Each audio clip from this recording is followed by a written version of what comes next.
అది 2019 ఫెబ్ 14. ఆ రోజు ప్రతి భారతీయుడు మనసుని కుదిపేసింది. అసలు ఆ రోజు ఏం జరిగింది? అది 2019 ఫెబ్ 14న నేషనల్ హైవే 44 మీద 78 వెహికల్స్ తో 2500 మంది ఇండియన్ జవాన్లు జమ్మూ నుంచి శ్రీనగర్ కి వెళ్తున్నారు. ఆ రోజు మంచు ఎక్కువగా ఉండడంతో బస్సులు స్లోగా వెళ్తున్నాయి. ఈవినింగ్ అవ్వక ముందే మన జవాన్లు శ్రీనగర్ చేరుకోవాలి. ఇండియన్ జవాన్లు ఉన్న బస్సులు పుల్వామా డిస్టిక్ లోకి ఎంటర్ అయ్యాయి. అది చూసిన ఆదిల్ అహ్మద్ దార్ అనే ఒక టెర్రరిస్ట్ తన కారుపై బలంగా ఢీకొట్టాడు. ఆ కారులో 300 కేజీల బాంబు ఉంది. ఆ 300 కేజీల్లో 80 కేజీల ఆర్డిఎక్స్ ఉంది.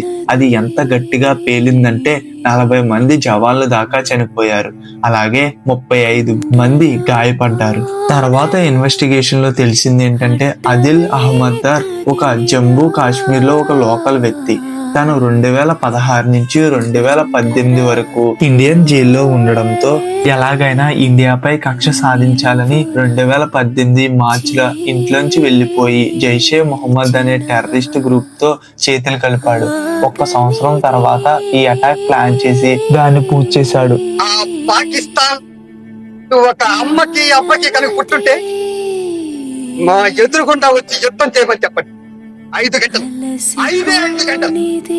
ఇలాంటి ఇన్ఫర్మేషన్స్ కోసం ఫాలో చేసి సబ్స్క్రైబ్ చేయాలి మరి.